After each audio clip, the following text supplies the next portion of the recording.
Aleluia! A paz do Senhor, que Deus possa estar enchendo a tua vida com a sua paz e o seu amor. Olá, meus queridos, hoje vamos falar sobre algo interessante, é o concerto de Deus com os israelitas.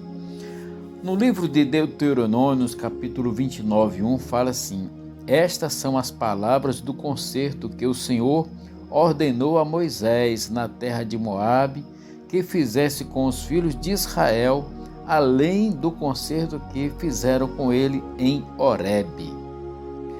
Deus fez um concerto com Abraão e o renovou com Isaque e Jacó. O concerto de Deus com os israelitas, feito no sopé do Monte Sinai, abrange dois princípios básicos tratados no estudo supracitado. Unicamente Deus estabelece as promessas e compromissos do seu concerto. Aos seres humanos cabe aceitá-los com fé e obediência. A diferença principal entre esse concerto e o anterior é que Deus fez um sumário das expectativas ou das respectivas promessas e responsabilidades do concerto antes da sua retificação, como podemos ler lá em Êxodo 24, 1-8. E o versículo 8 fala assim: então tomou Moisés aquele sangue e o aspergiu sobre o povo e disse: eis aqui o sangue do concerto que o Senhor tem feito convosco, sobre todas essas palavras, sobre toda a lei que Deus havia ordenado. O concerto foi selado em Israel mediante a aspersão do sangue, e o que indica que os sacrifícios expiadores eram necessários para manter o relacionamento entre o povo e Deus. O sangue significava a purificação e o perdão consequente mediante uma vida sacrificada a Deus. Tal sacrifício abria o caminho à reconciliação com Deus e à obediência que procede da fé por parte do povo. As promessas de Deus nesse concerto eram basicamente as mesmas que foram feitas a Abraão. No capítulo 19 de Êxodo, relata como Deus estabeleceu esse concerto com o povo de Israel no Monte Sinai. É uma continuação do concerto de Deus com Abraão e com seus descendentes. Este concerto baseava-se na reconciliação de Israel com Deus, já ocorrida, e na sua comunhão contínua com Ele. Definia as condições segundo as quais Israel continuaria sendo a possessão preciosa e querida de Deus, continuaria na sua bênção e executaria a sua vontade para a nação. O desígnio de Deus era que Israel fosse um povo ímpar, escolhido e separado para Ele, para o propósito já mencionado de servi-lo e adorá-lo. O povo devia corresponder em obediência e gratidão a Deus e procurar obedecer aos seus mandamentos, além de oferecer os sacrifícios determinados no concerto de Deus. Como resultado, os israelitas continuariam sendo um povo especial de Deus, um reino de sacerdotes santos e puros para glorificar o nome de Deus. Deus prometeu que daria aos israelitas a terra de Canaã depois de libertá-los da escravidão do Egito, que ele seria o seu Deus e que os adotaria como seu povo. O alvo supremo de Deus era trazer ao mundo o Salvador através do povo do concerto. Antes de Deus cumprir todas essas promessas, ele requereu que os israelitas se comprometessem a observar as suas leis declaradas quando eles estavam acampados no Monte Sinai. Depois de Deus revelar os 10 mandamentos e muitas outras leis do concerto, os israelitas juraram de uma só voz: todas as palavras que o Senhor nos falou, faremos. Está registrado em Êxodo 24, versículo 3. Sem essa promessa solene de aceitarem as normas da lei de Deus, o concerto entre eles e o Senhor não teria sido confirmado. O concerto foi selado em Israel mediante a aspersão do sangue. O significado pleno do sangue do concerto é visto quando Cristo derramou seu sangue na cruz e estabeleceu o novo concerto. Sua morte sacrificial purifica o crente do pecado à medida que ele procura andar em santidade. A obediência e o sangue sempre devem andar juntos, para que haja aceitação do povo por Deus, e é de igual modo a sua consagração a Deus. Somente depois que os israelitas se comprometeram a obedecer a Deus através do sangue expiador, que puderam participar das bênçãos do concerto. O apóstolo Pedro, na mesma linha de pensamento, declara que somos eleitos para a obediência e aspersão do sangue de Jesus Cristo. 1 Pedro, capítulo 1, versículo 2.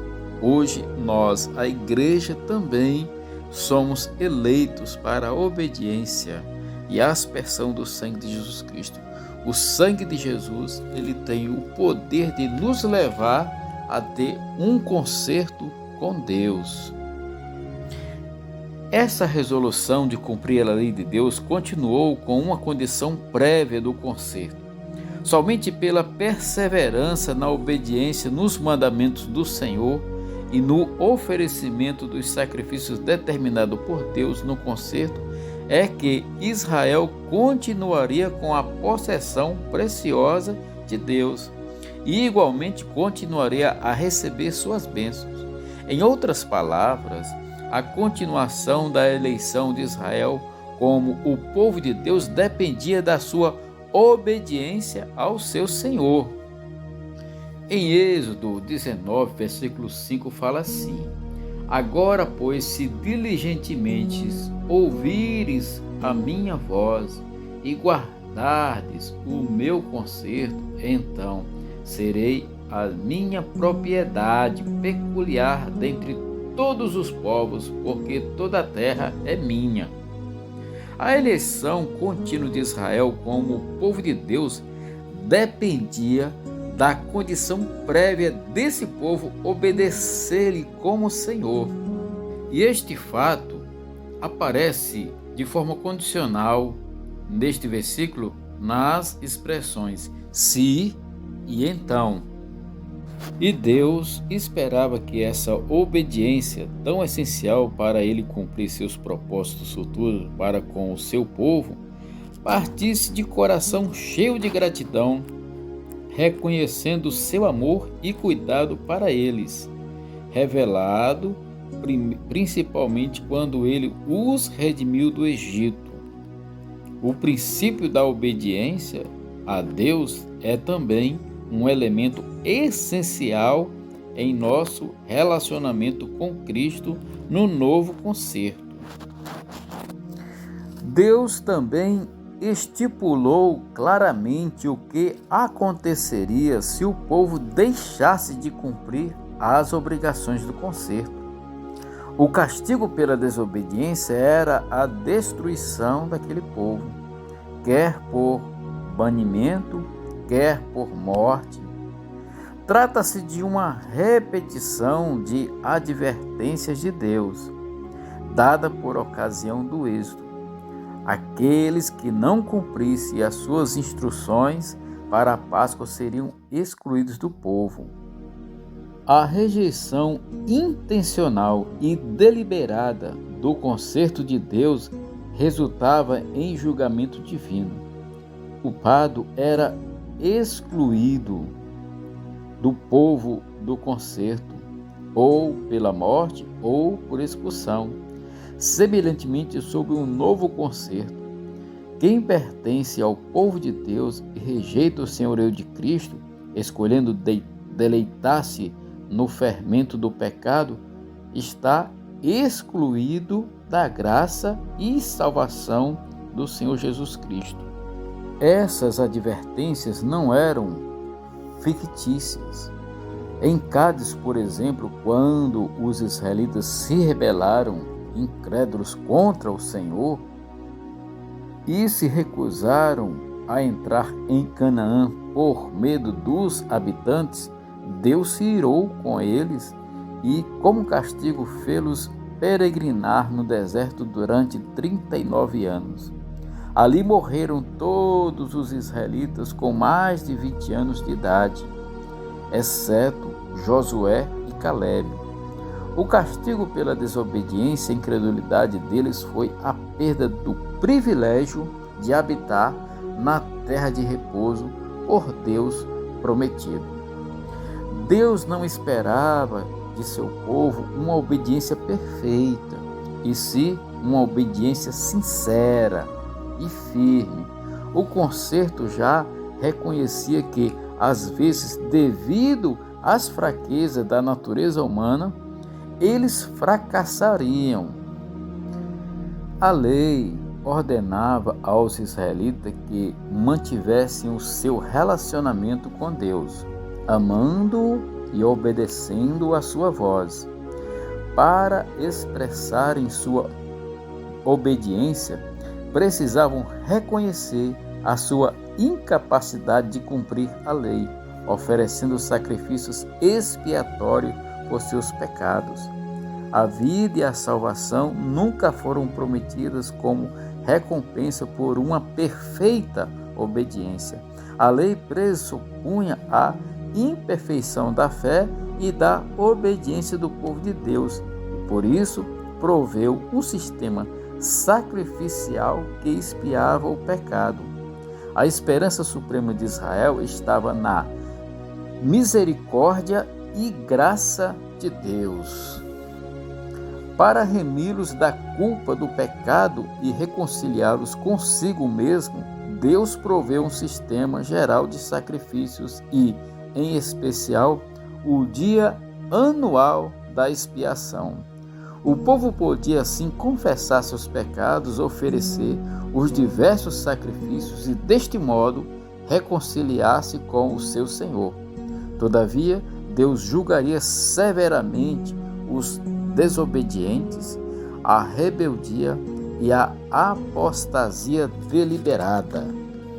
No seu concerto com os israelitas, Deus tensionava que os povos de outras nações, ao observarem a fidelidade de Israel a Deus e as bênçãos que este povo recebiam, buscassem também o Senhor e se integrassem à comunhão da fé. Um dia, através do Redentor prometido, um convite seria feito às nações da terra para participarem dessa promessa. Assim, o concerto tinha um relevante aspecto missionário. Depois que a geração rebelde e infiel dos israelitas pereceu durante seus 39 anos de peregrinação no deserto, Deus chamou uma nova geração de israelitas e preparou-os para entrarem na terra prometida, mediante a renovação do concerto com ele. Para uma conquista bem-sucedida da terra de Canaã, era necessário que eles se comprometessem com esse novo concerto para que tivessem a garantia que o Senhor Deus estaria com eles. Essa renovação do concerto é o enfoque principal do livro de Deuteronômio. Deuteronômio. Depois de uma introdução do capítulo 1, versículo 1 a 5, o livro faz um resumo histórico de como Deus lidou com o seu povo desde a partida do Sinai. Do capítulo 1, do verso 6 até o capítulo 4, versículo 43, Deus repete as principais condições do concerto. Do capítulo 4, do 44 até o capítulo 26, 19, Deus relembra aos israelitas as maldições e as bênçãos do concerto. Do capítulo 27, do versículo 1 até o capítulo 30, versículo 20, Deus termina com as providências para a continuação do concerto. Aí entramos no capítulo 31 até o capítulo 33, versículo 29. Embora o fato não seja mencionado especificamente no livro, podemos ter como certo que a nação de Israel, a uma só voz, deu um caloroso amém às condições do concerto, assim como a geração anterior fizeram no Monte Sinai, como podemos conferir no livro de Êxodo, no capítulo 24, do versículo 1 ao 8. O conteúdo básico desse concerto continuou como o do Monte Sinai. Um assunto rejeitado no livro inteiro é que, se o povo de Deus obedecesse a todas as palavras do concerto, teriam a bênção divina. Em caso contrário, teriam a maldição divina. A única maneira deles e de seus descendentes permanecerem para sempre na terra de Canaã era guardarem o concerto, amando ao Senhor Deus e obedecendo a sua lei. Moisés ordenou ao povo que periodicamente relembrassem o concerto feito. Cada 7º ano, na festa dos tabernáculos, todos os israelitas deviam comparecer ao lugar em que Deus escolhesse. Ali, mediante a leitura da lei de Moisés, eles relembrariam do concerto de Deus com eles. E também mediante a renovação da promessa de cumprir o que ouviam. O Antigo Testamento registra vários exemplos notáveis dessa lembrança e renovação do concerto. Após a conquista da terra e pouco antes da morte de Josué, ele conclamou todo o povo com esse propósito. A resposta do povo foi clara e inequívoca: serviremos ao Senhor, nosso Deus, e obedeceremos a sua voz. Josué capítulo 24, versículo 24. Diante disso, assim fez Josué concerto naquele dia com seu povo.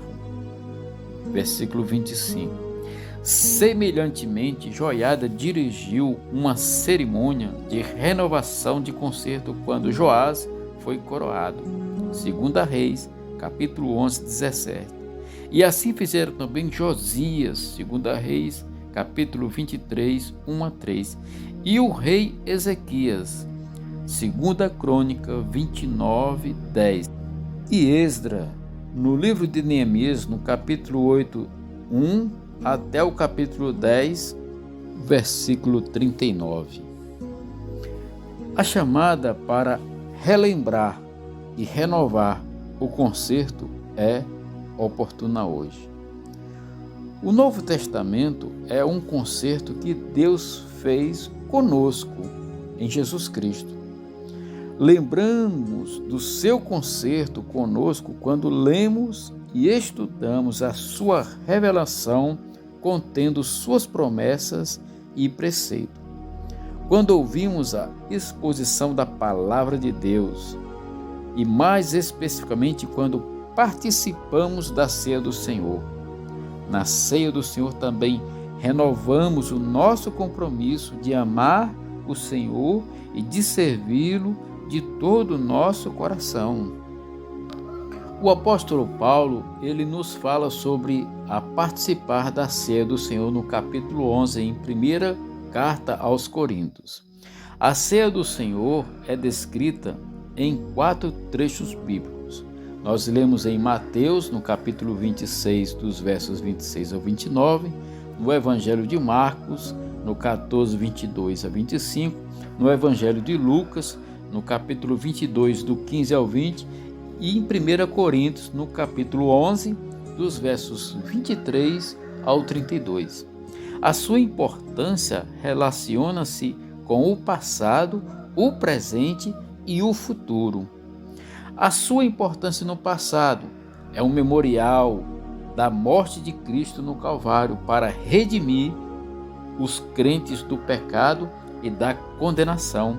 Através da ceia do Senhor, vemos mais uma vez diante de nós a morte salvífica de Cristo e o seu significado redentor para a nossa vida.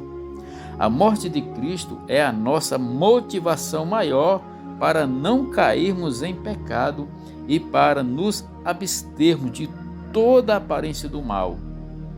É um ato de ação de graças pelas bênçãos e salvação da parte de Deus, provenientes do sacrifício de Jesus Cristo na cruz por nós. A sua importância no presente. A ceia do Senhor é um ato de comunhão, koinonia, com Cristo e de participação nos benefícios da sua morte sacrificial e, ao mesmo tempo, comunhão com os demais irmãos membros do corpo de Cristo. Nessa ceia com o Senhor ressurreto, Ele, como anfitrião, faz-se presente de modo especial. É o reconhecimento e a proclamação da nova aliança, mediante a qual os crentes reafirmam o senhorio de Cristo e o nosso compromisso de fazer a sua vontade, de permanecer leais, de resistir ao pecado e de identificar-nos como missão de Cristo. A sua importância no futuro. A ceia do Senhor é o antegozo do reino futuro de Deus e do banquete messiânico futuro, quando então todos os crentes estarão presentes com o Senhor. Antevê a volta eminente de Cristo para buscar o seu povo e encena a oração: venha o teu reino. Na ceia do Senhor, toda essa importância acima mencionada só passa a ter significado se chegarmos diante do Senhor com fé genuína, oração sincera e obediência à palavra de Deus e à sua vontade. Amém? Meus queridos, eu espero que esse estudo possa ter revelado para você o significado do concerto de Deus, tanto com a nação de Israel, com o seu povo, o objetivo disso que ele queria e hoje para nós nos alcançar. Então, que a graça do Senhor alcance a tua vida, que você possa vir fazer parte do corpo de Cristo, fazer um concerto, com Deus, você se aliançar com Deus e receber Jesus como teu Senhor e teu Salvador. Amém? A nossa oração é que o Senhor Jesus e o Espírito Santo toque no teu coração e você possa compreender que tanto eu como você temos essa necessidade de reafirmar, de relembrar o concerto de Deus para conosco e nosso concerto para com Ele, de estar em sua presença. Amém? Compartilhe este estudo, este vídeo. Vamos orar junto conosco. Todos os dias às 6h45 nós temos a oração da manhã falando com Deus, onde lemos um versículo e declaramos ele em nossas vidas, em nome de Jesus. Fica na paz, que Deus te abençoe.